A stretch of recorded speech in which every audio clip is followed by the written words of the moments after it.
In this age of social media, is there such thing as going too far for social media clout?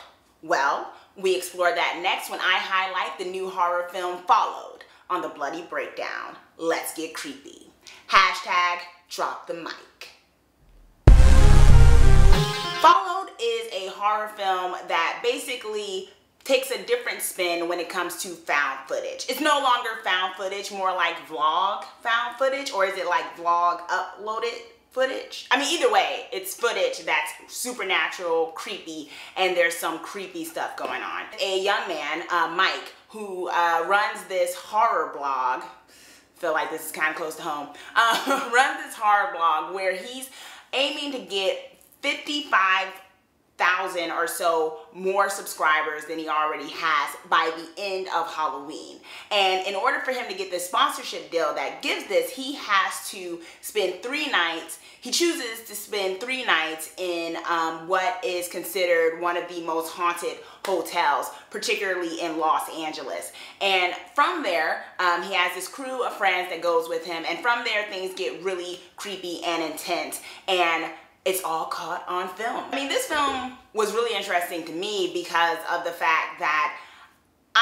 as you already know if you've seen my other videos, I am not the biggest found footage fan, as you probably have seen from my Blair Witch Project First Watch video, and I think it can be hit or miss sometimes. I think if you can justify why someone's filming the whole time and you have a cool plot line, because, you know, content and plot is king when it comes to horror films, in my opinion, and scares, of course, but a lot of it can be hit and miss. And sometimes the whole found footage or someone holding and recorded the whole time, I think in this day and age of 2018, the idea that someone could drop off the face of the planet and, you know, and their footage is just found, it's kind of a hard sell these days. And what I liked about this film is that it did it in such a way where the footage was found, or more so it was uploaded, and it was more so vlog footage, mysterious vlog footage that tells this really horrifying tale of what happens to these young people when they go to film their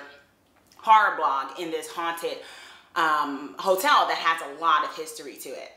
So in this case, what you get, instead of like really grainy footage where you can't see everything, you actually get very crisp footage, because it's the year 2018 and it would be a really hard sell to believe that if someone has a popular video blog that it isn't, you know, filmed on Android.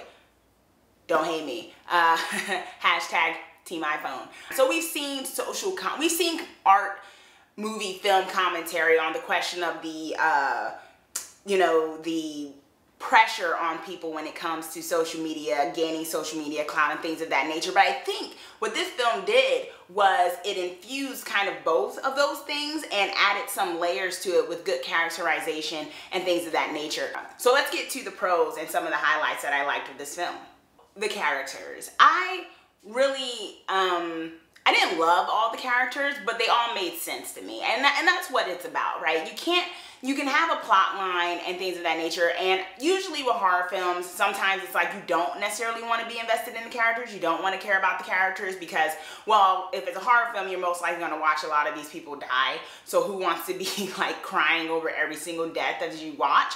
But in another sense, when it comes to really selling the horror and the stakes, you kind of want to be invested in some of the characters, or at least their journey. And I think in this case, you were. I mean, you have this character, the main character, Mike, who, you know, he could have descended into a caricature of what people sometimes think YouTubers can be. You know, I want to film everything. Everything has to be on film, and please like me and subscribe.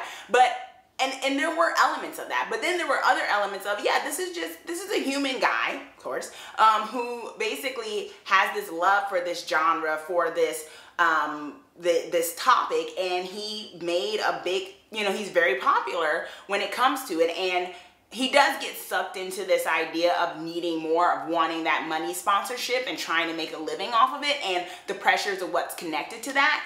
but it's not so far-fetched, and you didn't necessarily hate him. And I think that was necessary not to hate him because he is the main character.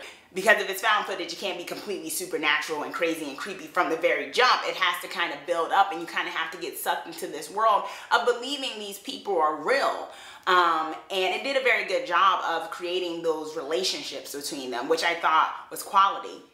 Speaking of building the plot line and the story, that's another thing that I thought was actually very good about this film, where in certain cases, cough, the Blair Witch Project, you can spend a lot of time where nothing actually goes down and it's really just overly long, and then like the last 5 minutes stuff actually happens to go with anything. And in this case, I felt like the film very much interwove different creepy things happening, not necessarily showing its hand the whole way, but showing elements of something's not completely right. Things are kind of foreboding, foreshadowing kind of a deal. It created that atmosphere. It created that pacing where you got into, yes, this is vlog found footage, but this is also a creepy horror film throughout. Another thing was the plot line. Like I said, I mean, I'm all about the KISS method. I'm all about keeping things simple. Yes, these people go into this haunted hotel and things are weird. Clearly, there might be some hauntings. Yes.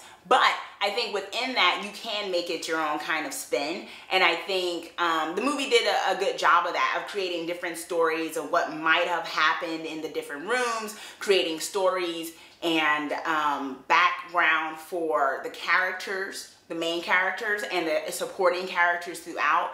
And I thought it did a good job of that, where there was twists and turns and added things to the plot line. The story kind of drew you in where you're like, man, this is interesting, you know, and not just, oh, it's, you know, they went to a place, of course it's some ghost or whatever. Like it did something where it played on what could actually be real history, what might have been real folklore, and created a very good story. This movie took place in Los Angeles, and I think one of the other highlights of this film, I thought, was the layers of it. Yes, you have this horror story going on, this supernatural, perhaps supernatural horror story going on with the potentially haunted hotel and the history of that, but it's taking place in a place where there's a real crisis going on, right? Where it is a small example, not so small example, of a bigger problem going on in our country right now, which is homelessness. And the film didn't actually shy away from that. And I know that sounds weird if you haven't watched it. You're like, how did this connect? You have to see it, right? You'll have to see to understand how they reflected that and actually showed that there's another crisis going on. There's a serious crisis going on. And one of those crises is the idea of the real horror that is homelessness in what is supposedly one of the richest countries in the world, right? I mean, not to get on my social justice warrior soapbox, but you know me, I love layers when it comes to horror movies, and I just really like the fact that they didn't shy away from that. Because sometimes, you know, you can have movies, especially that are in like present time, taking place in cities where there's serious real life horror going on, like New York City with like crime and things of that nature, or LA with homelessness, and you would think all you know is that these people are there by name. Like, you don't know that this could be any town USA, any city USA. Like, they spun the map and was like, there, let's have the movie there. Because within the plot line, within the script, within the character dialogue, within even the atmosphere that's created around the story, there's really no distinctive reflection of what is actually happening in the real world of where this plot line is taking place.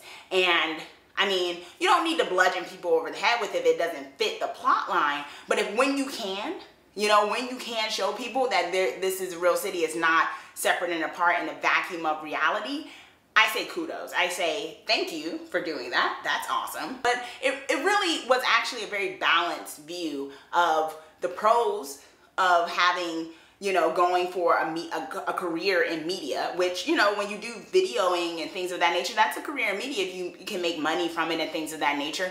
And what that can entail, the pros and the cons of it. Yes, it used horror to, you know, emphasize it, but it did it in a way where I thought it was balanced enough and added a layer where you could, after the movie ends, kind of talk about what that means and just how far someone will go for social clout. How far will someone go for subscribers? Speaking of which, be sure to subscribe to this channel. You know, I do this all the time. Like I said, I'm not someone to try to force myself to find cons with a film. I think if cons aren't big enough or in your face enough, then I don't necessarily care to, you know, try to find something wrong with the film. I think in this sense, I think that's the case for me. I think it was overall just a quality. I can't find anything that was glaring about it. I mean, you always want, I mean, just me, you know, you always want a little bit more diversity in films, but I thought there were some strong women characters, so that was fine. And given the time and the plot line and things that they had, I thought it did a fine job. Is this film stab approved? Yes. Followed is definitely stab approved. If you like found footage, you'll love this. If you don't like found footage, you'll probably like this too. Either way, because I know I did. And yeah, overall, I think, you know, there's messaging in it. There's good characterization. There's even some laughs. There's some comedy in there, and the ridiculousness of it all, of trying to get subscribers and putting your life at risk for it. And I think overall, it's a good time at the movies. If you watch this film, if you have some other like vlogging found footage film recommendations that you want to give me, comment down below and let me know your thoughts, and also more recommendations. I love recommendations because, you know, I want to review what you want me to review, and things that are not complete torture to sit through is always nice as well. Make sure to comment down below, and also be sure to subscribe so that you're the first to see my videos of all things horror. Thanks for watching. Let's get creepy together. And also, hashtag drop the mic is from the film. So, drop the mic.